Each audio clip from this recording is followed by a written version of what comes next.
this is Kristen Lumen from Ghost Mind and Behind the Screams. You're listening to Haunted Mario Podcast. Happy haunting!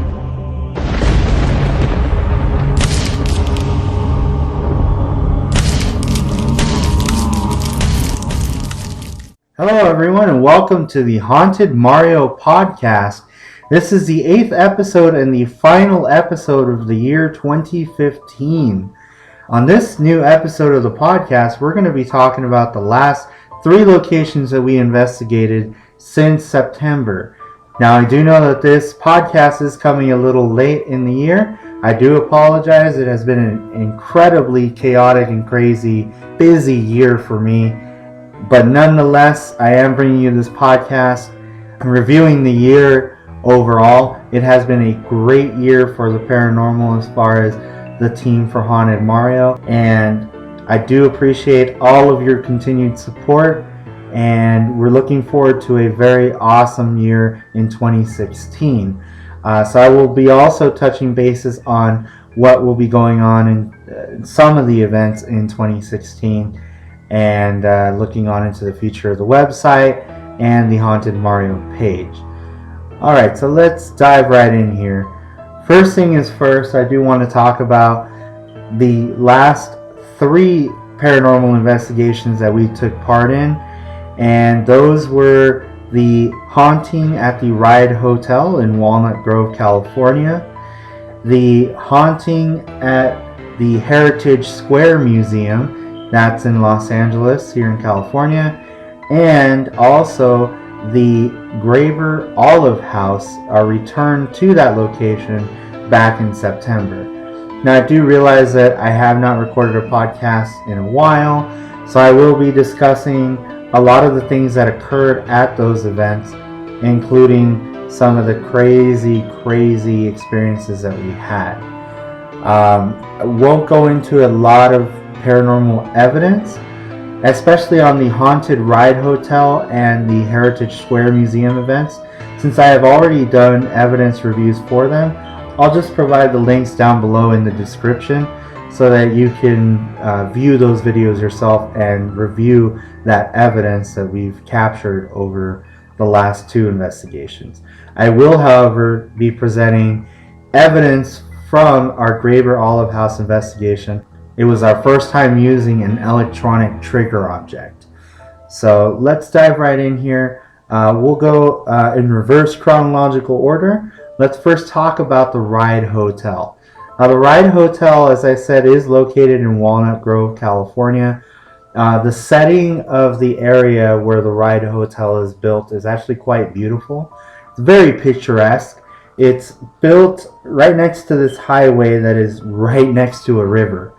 And when you're there, everything is pretty quiet for the most part. It has this really weird sort of 80s slasher horror film type of vibe, just by the way that the hotel looks and the setting that it's in. It's in a very somewhat rural area. But the Ride Hotel itself is pretty cool. And there were some personal experiences that we had there that we didn't capture evidence for that I want to share with all of you on this episode. So first of all, we showed up to the Ride Hotel with a friend of ours who traveled up north, not with us, but to join the same event that we had gone to at the Ride Hotel. And when we got there, we were surveying the area and walking through the hotel and the different levels and floors and just kind of scoping out the place to see if we could pick up on anything. Now, as I've said before, I am a skeptical believer. I do investigate scientifically, but sometimes I do like to mix it up and I do like to investigate with my gut feeling and just let some of my emotions kind of take over while still holding that skepticism to keep the credibility up for anything that we might experience. But I will say this, when we were on the 2nd floor, we got toward the back of the hotel and we were near this fire escape, and I had this very quick sort of flashing image that popped up in my head of this boy who sort of flashed forward up into the window and was peering out and then just disappeared. It was very quick. It wasn't something I physically saw with my own eyes. It was something that just kept repeating in my head. And what was weird about it is the kid was wearing those really old, like a really old white nightgown, like the ones that the people used to wear in the 20s or early 20th century. So, and it looked really odd, so I didn't know what to make of that. Later on in the evening, we came to find out that one of the reported deaths from the property is that a young boy did die on the property. Now, I don't know if those two, what I saw and what I experienced and the facts behind the death are related. It was just a weird semi-correlated incident that just kind of resonated with me throughout the evening. Now, later on, when the investigation was happening, I did happen to go do a very short solo EVP session by the stairway where I had seen that flashing image earlier that day. And when I went there, it felt like I was communicating with a young boy, perhaps the one that I saw in the vision, and I call it that because I didn't essentially see it with my own eyes. So I felt like I was communicating with someone, but after reviewing the recorded audio, unfortunately I didn't pick up anything. And even though I was using a full spectrum camcorder to record the investigation, there wasn't anything visually that I captured that I would be able to share. So it was an interesting experience, but I think the more interesting experience happened around the same time with my wife. Well, maybe not the same time, but it did happen, I would say maybe an hour later or so. It was just before the investigation was about to start, and my wife volunteered to go get the equipment from our car.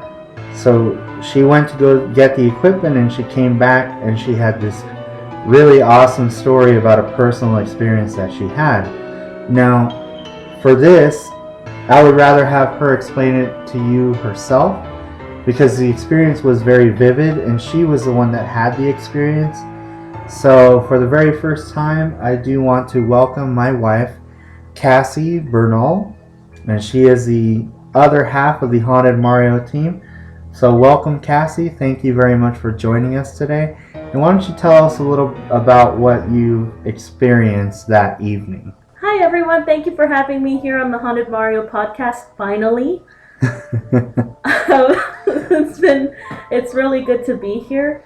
And yes, I did have an experience when I went to go get our equipment out of the car. Now, the way that the hotel is, there's a walkway between the entrance and the dining room and the front desk. And the doors have the type of glass where you can still see into the hotel, and then of course you can see out to the street. But the street doesn't have any lights on it. It's basically just illuminated by the car headlights when you first go out there. Now, when you walk down this way, there are stairs to your right, and they're very steep stairs. But as I was walking over to that area, I saw very vividly a man. I saw him with my eyes. I couldn't see through him. And what area were you walking to? Where was it that you were heading? I was heading over to the parking lot to go and get our equipment. And there's two parts of the parking lot there. There's a top portion where it's a little closer to the hotel and you don't have to go up and down those steep stairs. And then there's the stairs down over to the parking lot where it's just nothing but dirt. Now, I only saw him from his waist up, and he was walking towards the top portion of the cars. And as soon as I saw him there, he acknowledged me and he smiled, and he was gone. And my first thought to myself was, okay, well maybe he got into his car and he's gone. But I looked over into the cars over the top, waiting to see car lights go on, and nothing happened. No car lights went on, no nothing happened. And I looked down thinking, okay, well maybe he went down to the hill and I'll see him when I went down there. There wasn't anyone there.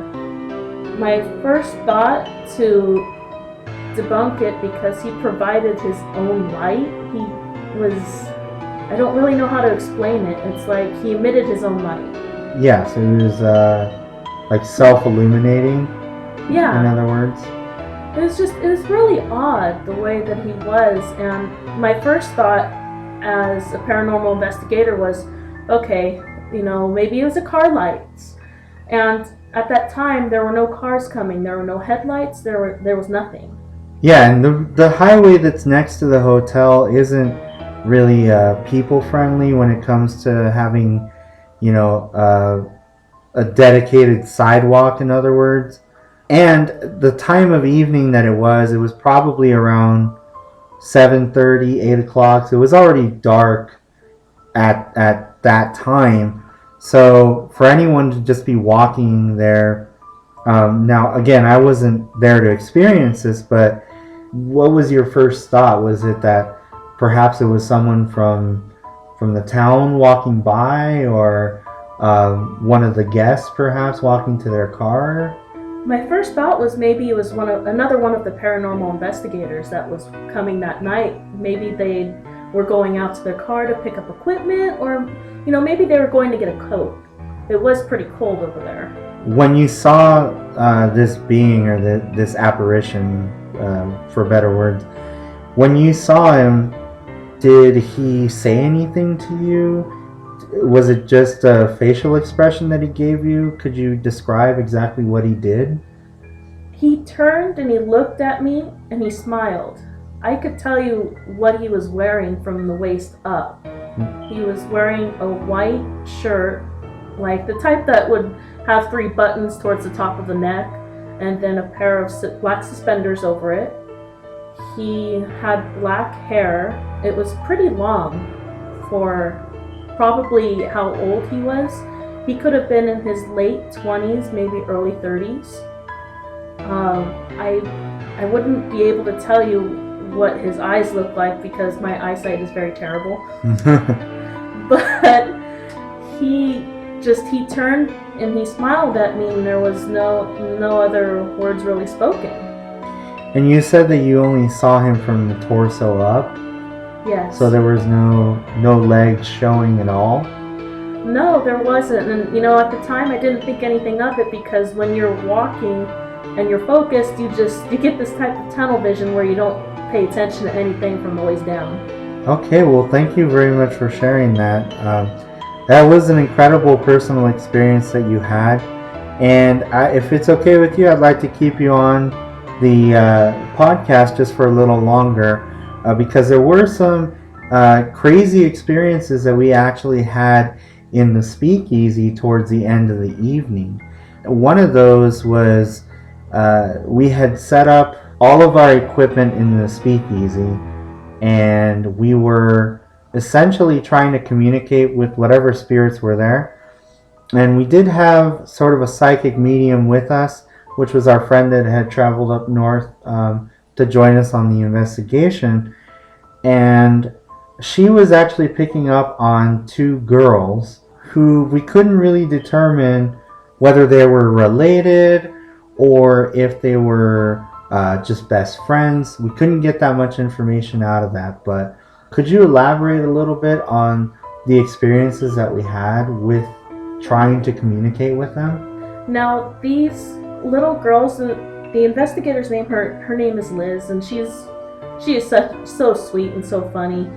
And her and I were going back and forth and on this because we both could see them, which was kind of weird to have that, but I've had that happen with you before.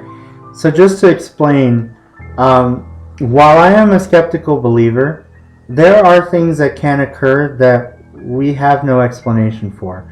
And one of the things that has happened on multiple occasions with investigations that Cassie and I have been on is that we'll have a brief or extended moment of like clairvoyance in a way. And like I was explaining with the image that I saw of the boy on the second floor, we have these moments where we see the same image repeated, and then Cassie and I will sort of write down what we see or type it into our phones, and then not show it to each other, but have someone else verify it for us. And I would say about 7 out of 8 times the descriptions are matching for the most part. And I mean, we're talking gender, age, almost down to the clothes, sometimes even the names of these people that we see. Now, these are things we don't physically see at first. They're just mental images projected. It's sort of a clairvoyance thing that we have going on, but we seem to have this shared connection, which makes it so much more intriguing to investigate together.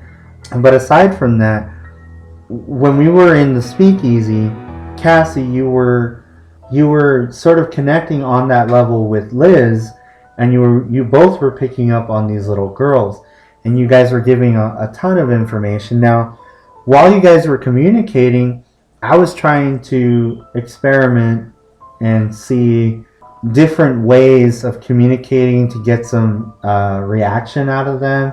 We tried laser grids, we tried a trigger object, EMF, K2. We had a full spectrum camera going, and we had recorders running. And then one thing that I did try, because I saw this in the room, was there was a piano.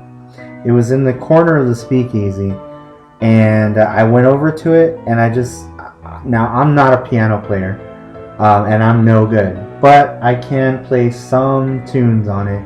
And so I started to play Moonlight Sonata. And so I was playing Beethoven's Moonlight Sonata as best I could on the piano.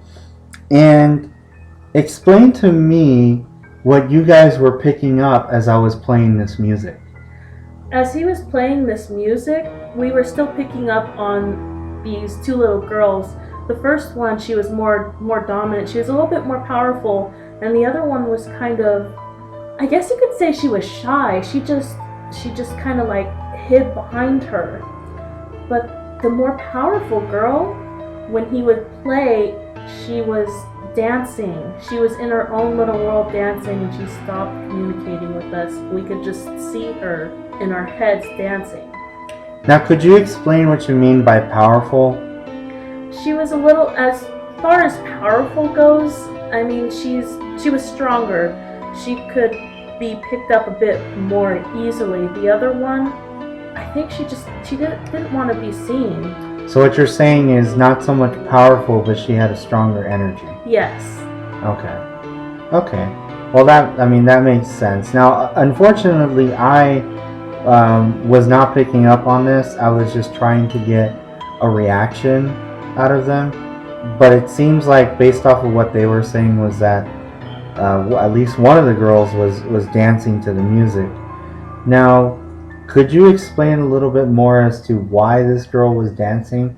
I do believe that you had picked up on some information from her past that kind of led to that notion that she was dancing. I actually have some information I wrote down in my phone about her as far as description goes for both of them. She loved to dance. That's what we kept picking up on. She was the little dancer. Now, both of these girls had blonde, long hair, it would be sky blue eyes. They ranged in the age from 6 to 8 years old. And the one that was dancing, her name was Isabella, but she liked to be called Bella. I'm not too sure, I don't remember fully why, as to why they were there. All we know is that they both died of the same disease, and Bella wore a white dress. Okay, and what about the other girl? What did you pick up on her? Her, we couldn't pick up a name for her. It was like trying to, I don't really know how to describe it. It's just we couldn't pick up too much information on her. Just that she was younger and they were related somehow. Okay. And when you say you really couldn't pick up on too much of her information, was that because she was blocking that information from you? Wouldn't let you, dive deep into finding out more about her, or what do you think may have attributed to you picking up more information on one rather than the other? Well, it could be that maybe she was blocking it from us at the time, but I do remember she was scared. Like she didn't know us, and kind of like when you're a kid and you're told you don't talk to strangers, that type deal. Yeah, and I can totally understand that. We're just a bunch of investigators invading their space. So that was one of the interesting things, but occurrences. Thank you very much for sharing that. But we did have a couple of other interesting experiences, all within the same speakeasy. And one thing that I've never experienced before, but let's start off with the next one. So after we were communicating with the two girls, we seem to have picked up on a young boy or a teenage boy of some sort. This was kind of where the activity started to spike. And so what happened in those moments was I went to get the full spectrum camera because it was seated on top of the bar, and I wanted to move the full spectrum camera over to a different spot, but I also wanted to kind of walk around the speakeasy to see if I could pick anything up. When I went to do so, keep in mind everyone at this time is sitting in one area within the speakeasy. No one is moving around, and there is no one else other than us within this gigantic room. Well, when I went to go get the camera, there was a storage room that was right next to the bar, and it's just stacked with a bunch of boxes. Well, when I went to pick up the camera, through the darkness I hear what sounded like someone move a box by sliding it across the floor. And the crazy part about it was I heard it and I turned my flashlight on to investigate, and no one was there. What made that sound? Could it have been perhaps an animal that got in? It's possible, but I didn't see anything there that would have physically moved that. So that was an intriguing moment. But shortly after this, after I kind of tried to debunk that and it didn't work, I started to go over to the speakeasy proper area where all of the booths were and the stage was. And I recall that one of the investigators said something like, "Oh, this teenage boy, he's like a trickster. He likes to play pranks." And what did you say? I said that he's enjoying this. He's laughing at us. And then as soon as she said that, almost seconds after she said that, we heard a male disembodied voice come through and laugh out loud, coming from the booths area. And the crazy part is, I was the only male in our group, and I didn't laugh for sure. It definitely wasn't me. And I looked at Cassie, and we were just kind of like shocked that we had heard this. Now, we did pick up this laughter on an audio recording. However, the quality of it is not very great. It's more of a Class C, which is a shame because it was so loud that some of the other investigators in the room also heard it as well. But that was probably one of the more pronounced things that happened as far as audible evidence is concerned. Well, shortly after that, I rejoined the group in the center, and we saw what looked like a shadow figure pass across the glass doors leading to the outside. The crazy part about it was that when that happened, it sounded like one of the tables in the far corner where the shadow was seen was picked up and dropped really fast. Now, one thing to know is that before the investigation started, there were probably a dozen tables set out in the speakeasy, all with tablecloths, all with candles and different items on them that were used for a pre-investigation seance that we all participated in. And so basically every single table had some sort of object on it. Now, had one of those tables been the one that was moved, we would have seen one of those objects tipped over. However, none of the objects on any of the tables were moved. But there was one lone table near the glass doors that had nothing on it.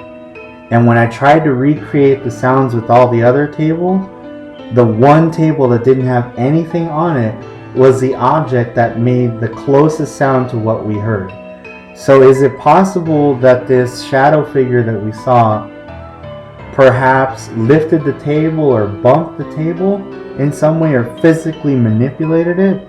We don't know, but it was definitely an incredible experience. But the coup de grace of the Ride Hotel was what happened a few minutes after that. Could you tell me, in your own words, what followed those events? Okay, now after he came and he went and found the table that made the noise, everything escalated down there. It was honestly, I can't even explain it. And when you say everything got escalated, what do you mean by that? I mean that there was something else down there that we actually heard growling. Now, I didn't hear any growling, so I didn't experience this. But I can say when I was walking back from the other side of the room, now keep in mind, we're still in the speakeasy. When I was walking from the other side of the room to where the investigators were in the center of the room, the vibe or the energy in the room changed. It went from this excitement of, oh my gosh, we're getting a lot of activity, to maybe we're picking up some of the bad activity or the wrong kind of energy. And so when I walked back, or could you tell everyone what Liz was picking up on? What Liz was picking up on, she said it wasn't a demon, so to speak, but it wasn't living before. She described it as a black mass that was crawling and had tentacles. And it wouldn't stand up, it crawled. But what did she actually call it? She called it an elemental. That's weird because we have not had any experiences or run-ins with an elemental. And the crazy part about that is elementals are not demons, nor are they angels, nor are they essentially a true spirit or ghost or apparition. They're more of like a collective energy. And when you run into an elemental, you could either have a negative experience or a positive experience. Unfortunately for us, whatever it was that was there, whether it was an elemental or not, I'm not ready to say exactly what it was, but it was something I had never experienced before.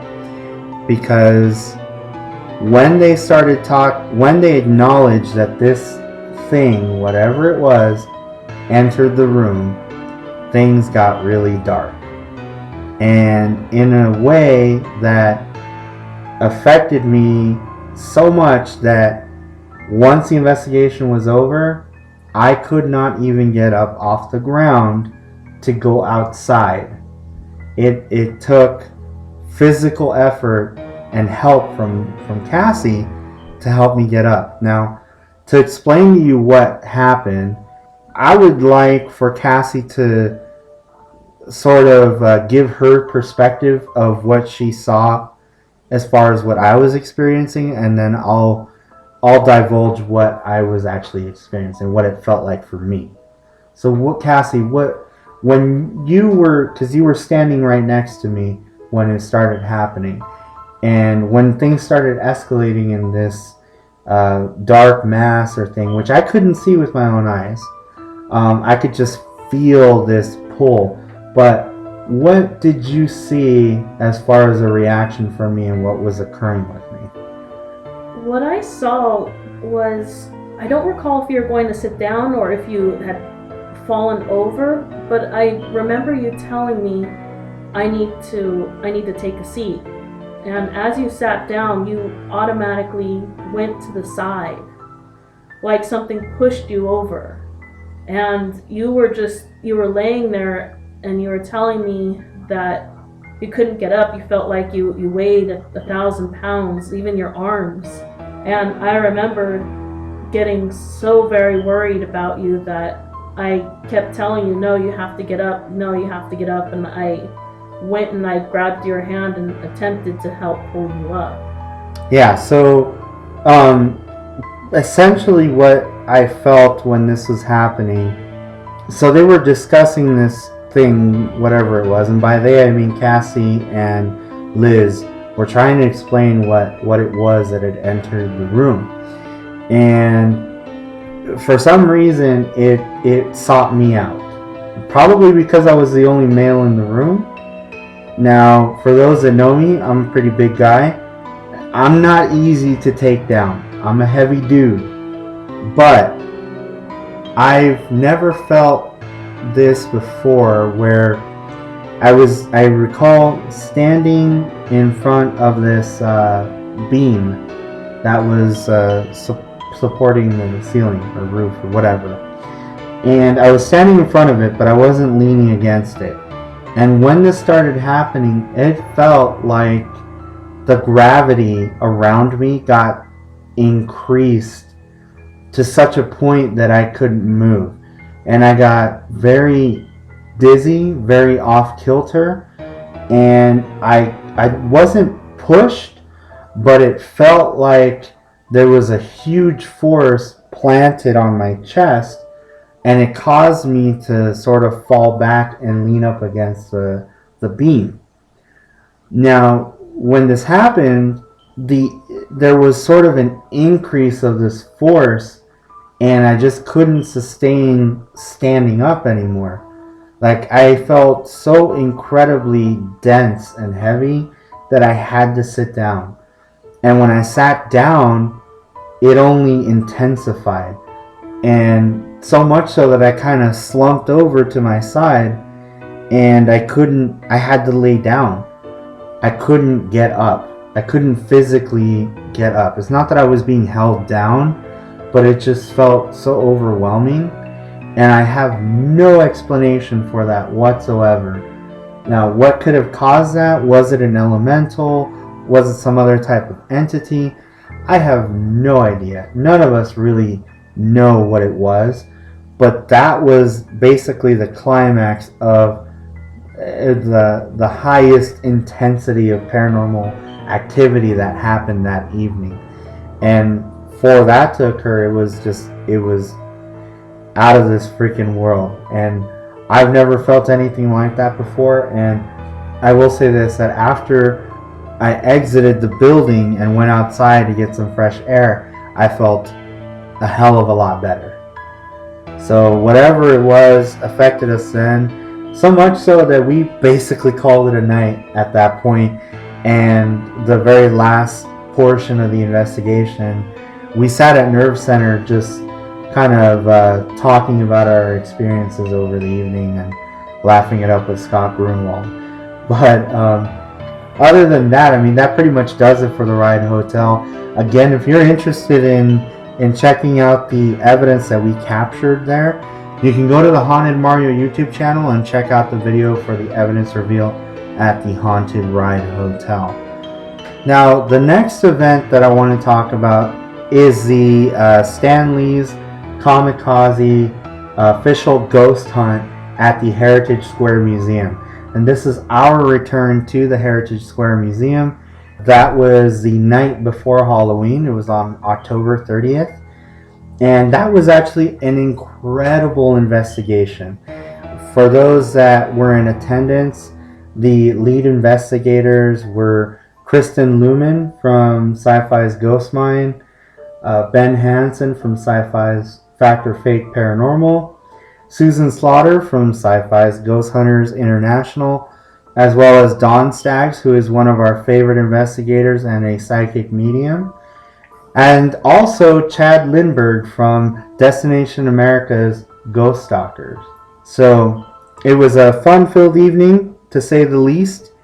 We did manage to capture some pretty incredible evidence there.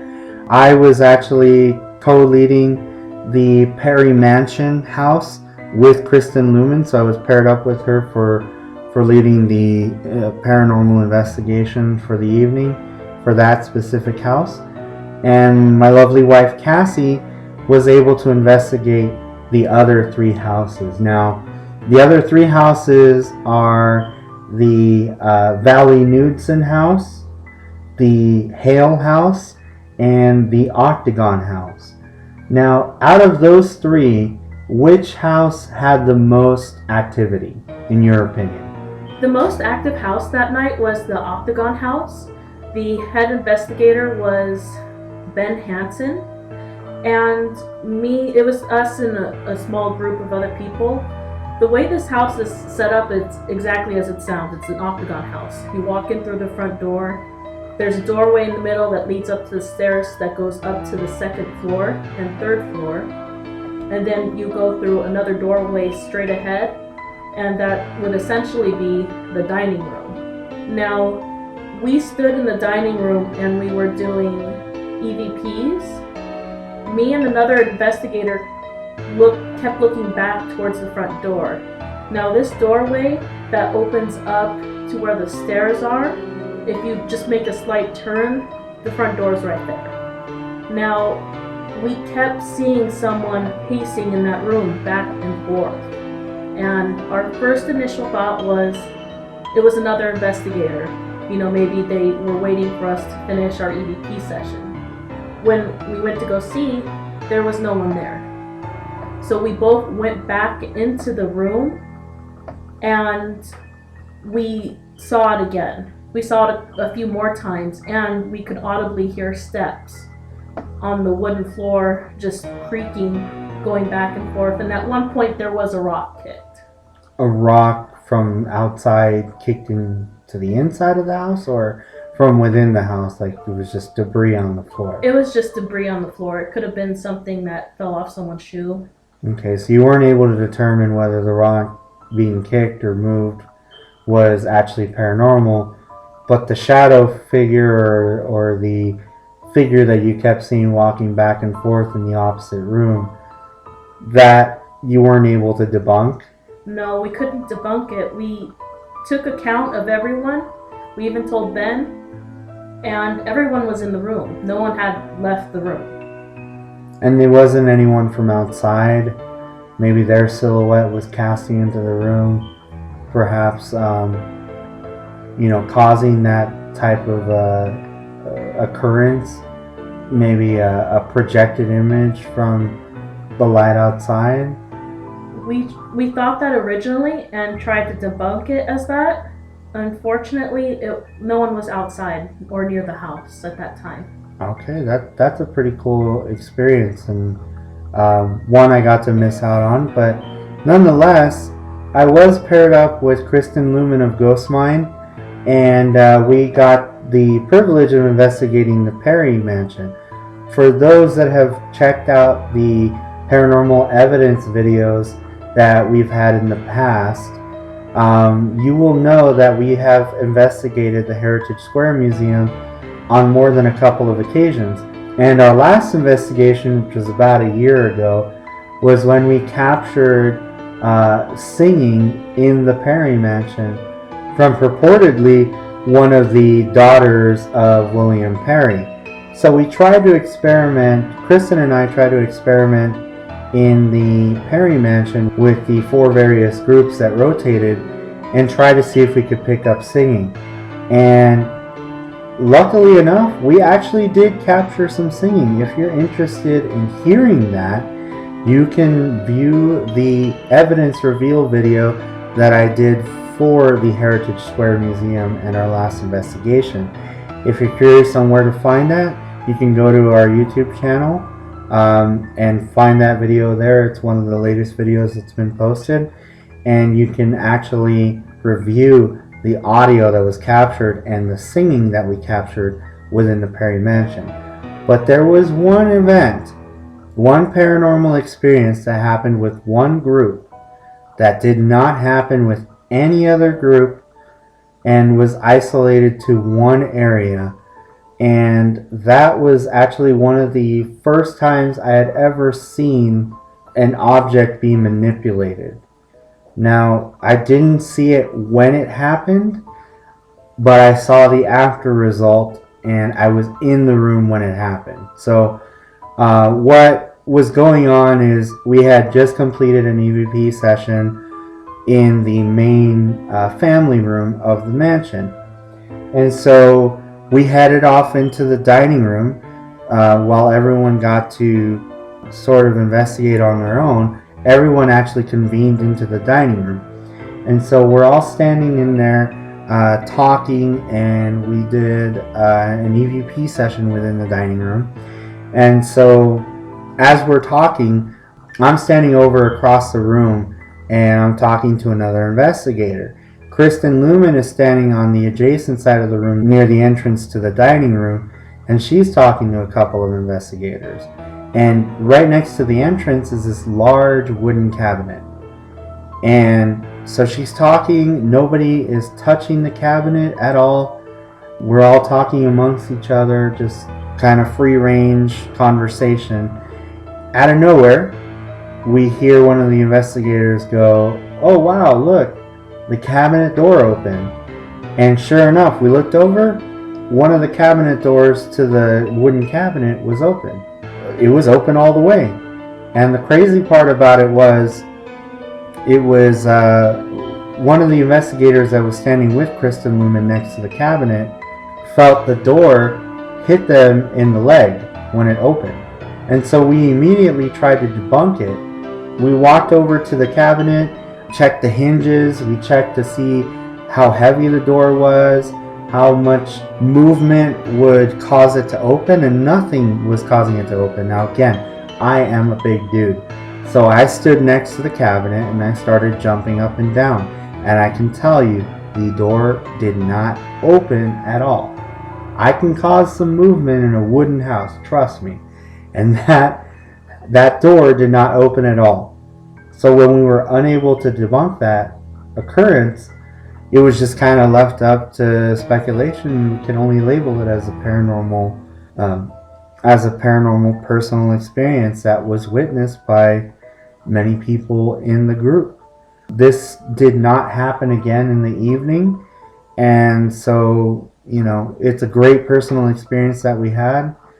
But other than that, and the singing that we caught, that pretty much made up the entire night. Overall, it was a great investigation. Again, if you want to check out the evidence that we did manage to capture from that investigation, look up the video online on our YouTube channel. If you don't know where that link is, you can go to hauntedmario.com. There is a tab on the top bar menu that says YouTube. Click on that, it'll take you right to the YouTube channel, and just look up Heritage Square Museum Evidence Reveal, and you'll be able to view the evidence for yourself. Okay, so let's move on to the very last event. Now, like I said, we were going back in reverse chronological order. So the last event we're going to talk about is our return to the Graber Olive House. Now, this was an investigation that we participated in late September. And what I had said earlier in the podcast was that this was our first time testing an electronic trigger object. And by that we mean we had bought an electronic toy stuffed animal owl that has a motion sensor built into the eyes that light up whenever someone passes near it or waves their hand near it, or if you touch the head, the chin, or the back of the owl. And so we were in the vat room, which is best known for having two prominent entities haunting it. The creeper, which is this large, oddly shaped shadow figure that roams the vat room, and this young child spirit named Jacob. And so essentially we had this trigger object to try to communicate with Jacob. Well, while we did get some reaction out of the owl, we did at the time think that the reactions that we were getting were actual paranormal communication with a child spirit. However, later that weekend, we went through and thoroughly tested the trigger object to make sure that its reaction wasn't something that was predetermined by the way the owl functions as a toy. And after extensive testing, unfortunately, what we had first thought was paranormal activity and paranormal communication, intelligent communication with the spirit, was actually not true. That being said, we did, during those interactions, capture some compelling EVP evidence of Jacob, or what we would hope was Jacob, a child spirit of some sort, communicating with us intelligently. So, without further ado, we're going to review some of that audio evidence, and Cassie and I will provide a little bit of commentary into those EVPs that we captured. So we're going to start with the first clip. Now this first clip is not actually of the child spirit communicating with us. This one was sort of an offshoot EVP that we captured when I was going to pick up the full spectrum camera that we had planted in the center of the vat room. This one came unexpectedly. I was listening to the recordings, and as I was walking up to pick up the camera, there's a whispered voice that comes through and greets me. And so the crazy part about it is, during this portion of the investigation, there were only 5 of us inside of the vat room. And the vat room is a very large room. Everyone else was off in other areas of the property investigating.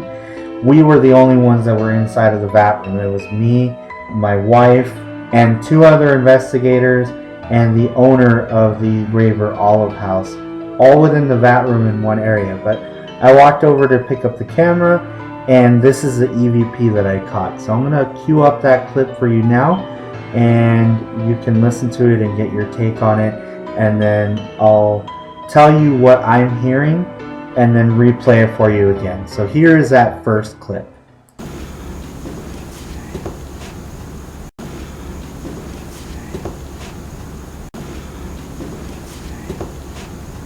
Okay, so there is the first clip, and what you essentially have is, you can hear it, my footsteps as I'm walking up to pick up the camera.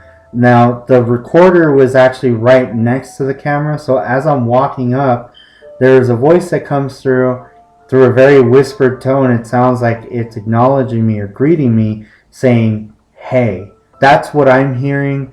If you hear something different, let me know in the comments below. But I'm going to go ahead and replay that for you so you can hear it again. Here we go.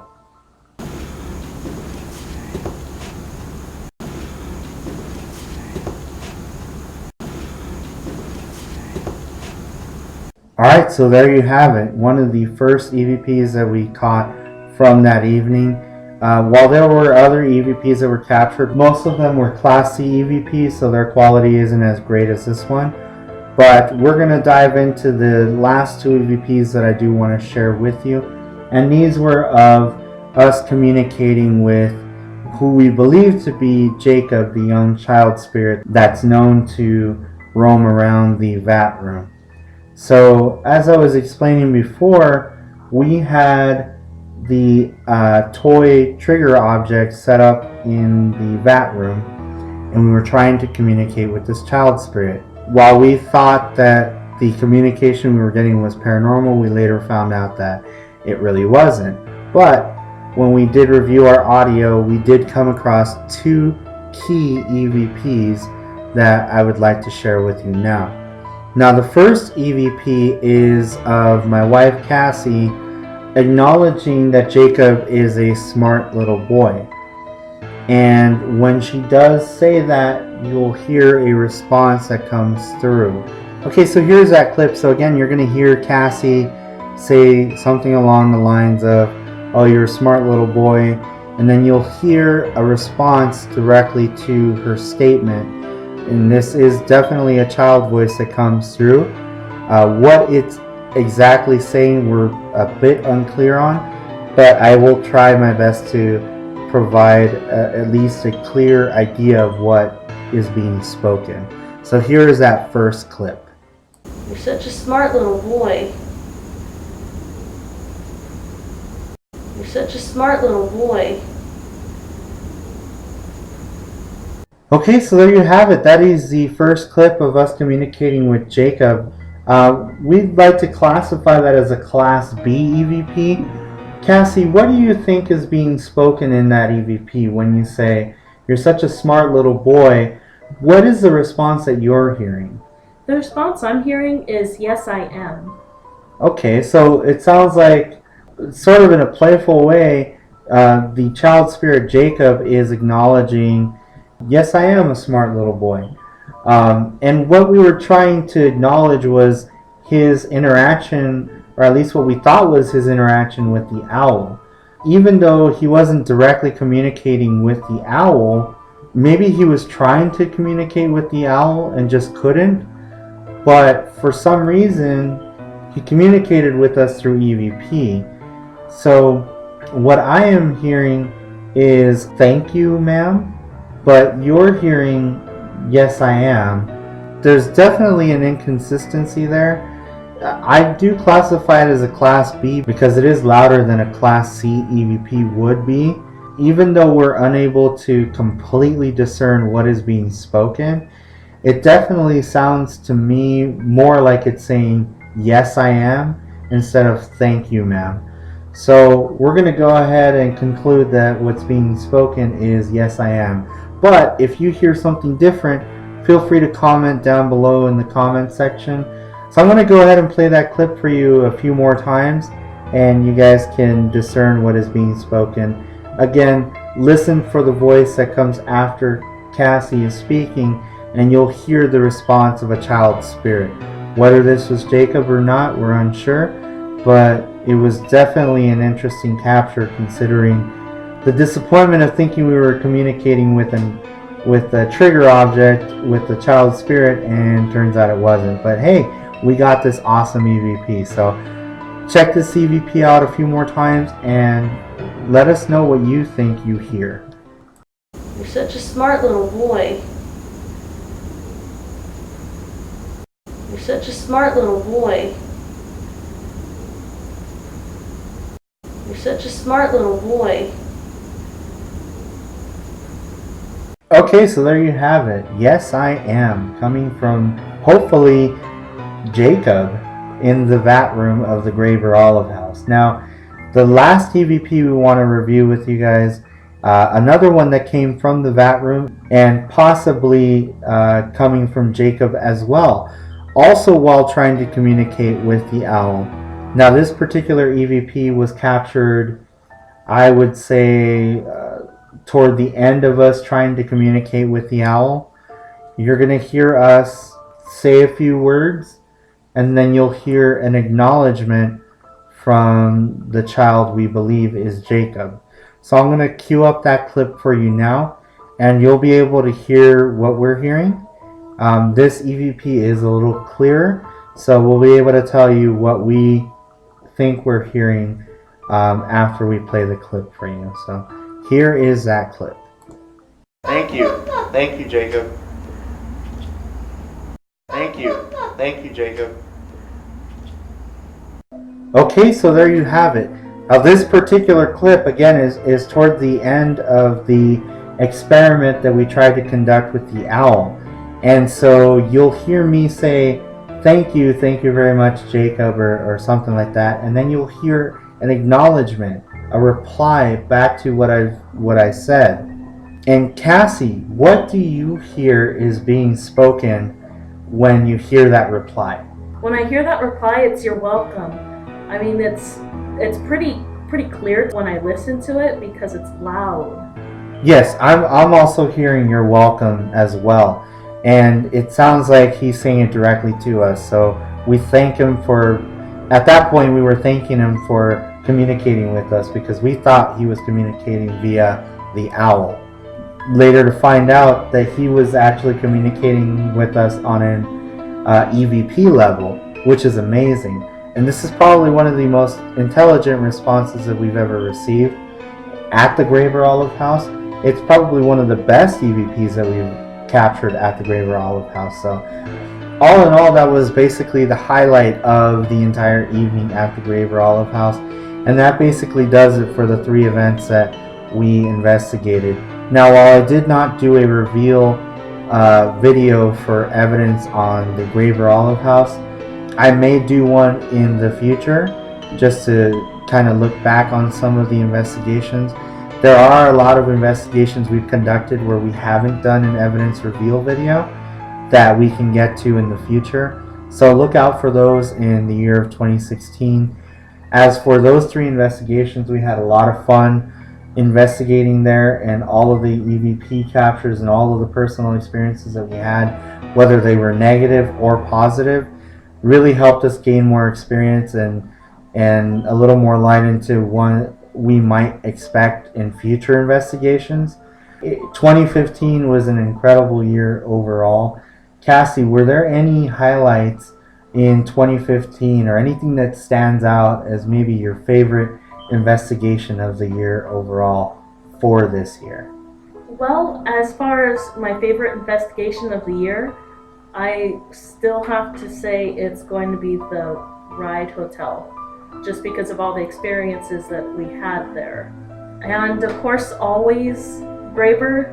I love that place to death. But it's whenever we go, there's always something that happens. Of course, there are nights where it's just really quiet and you feel like you're talking to yourself a lot, but that's what investigation is. That's what most investigations are anyway. But so the Ride Hotel has to be the best investigation for you, in your opinion, for the year of 2015, with the Graver Olive House coming in at close second. Yes. For me personally, the Ride Hotel was definitely one of the best investigations of the year. But right up there with it, I would have to say the Heritage Square Museum and the pre-Halloween event that we had. Being able to investigate with Kristen Lumen, but not only that, being able to try an experiment to capture the opera singing and then actually capturing it on more than one occasion with more than one of the groups and the whole cabinet opening. All of that basically accumulated to probably one of the best investigations we've ever had. But I think we are overlooking one important investigation that we did have this year, among the many that we got to participate in. But I think that the best investigation overall for both of us was our return to Virginia City, Nevada. Oh, Virginia City always holds a special place in my heart. Just that place, it's like time has stopped there when you go there. A lot of the buildings, they're still the same. There's a lot of new stuff, but there's always a haunted location to investigate there, and every investigation brings us new evidence and new experiences. Yeah, and this year was no different. We got to investigate the 4th Ward School and the Mackey Mansion. Virginia City always delivers when it comes to the paranormal. That entire town is haunted and just crawling with spirits everywhere. So if you've never been there, we highly recommend it. It's one of the best places to investigate in the nation, and we can't wait to return there in the future. Other than that, 2015 has been a great year for Haunted Mario. Of course, we saw the launch of the Haunted Mario podcast, the Haunted Mario website, the Facebook page, the YouTube channel has grown. Again, I want to thank you all for all of the support that you provided to me, to my wife, all of the adventures that you guys have joined us in. We thank you from the bottom of our hearts for all of that. 2016 is going to be an exciting year. There are some pretty cool announcements coming for some interesting events, including our very first out-of-state event with Haunted Orange County. We do have a brand new Face Your Fears event. You can go to hauntedOC.com to view more details, but we'll be heading out with Chad Lindbergh of Ghost Stalkers out to Indiana to investigate an incredible location out there. If you want more information, again, go to hauntedOC.com. If you want to view more updates on the website, I will be doing my best to keep the webpage updated. It has been a crazy, hectic last few months. I have started a new job recently, and that has been taking up a lot of my time. So while I won't be participating in too many investigations in the beginning of the year, keep a lookout for the remaining part of the year. Maybe from April on out, we're going to have a ton of investigations. I will be continuing to do podcasts on a monthly basis starting January with a new episode, and we'll be discussing all kinds of different paranormal topics, as well as sharing some of your ghost stories, revisiting that, and just kind of experimenting with the podcast a little, maybe introducing some new subjects. We might delve into some UFO conspiracy theories and stuff like that. So exciting year for 2016, and we are very happy to have you all join us for the incredible adventures that we're going to have. Hopefully in October, we are planning on attending an incredible investigation event that will take us to an international level. We will hopefully have the privilege of being able to go to Scotland and being able to investigate a few locations out there. So stay tuned for some of that information. And if you haven't already liked the Facebook page, just go to facebook.com/HauntedMarioHQ, and you can follow the page there, drop a like. If you want to post anything, you can. Myself and Cassie do run the page, and we try to keep it updated as much as possible. So if you want a little more daily updates, then you can check that out. But we do want to thank you for joining us today. Cassie, any final thoughts? Just thank you once again to everyone who's given us the support to continue to listen to our podcast and that follow our page as well. You know, definitely it's been a really big support to us and showing us encouragement to keep moving forward with this. Yes, thank you all very much. And in the future, you know, we'll have Cassie drop by some of the podcasts and provide some of her feedback as well. I know that hasn't happened in the past, but I think we're ready to maybe start doing this podcast as a duo. So if you enjoyed our commentary, thank you very much. It was a pleasure having my wife here to elaborate on some of the experiences that we've had in the past. And we love giving you insight into all things paranormal. And thank you again for a very great year in 2015. And Happy New Year to everyone. And we welcome 2016 with wide open arms. So thanks again. And just as always, happy hauntings.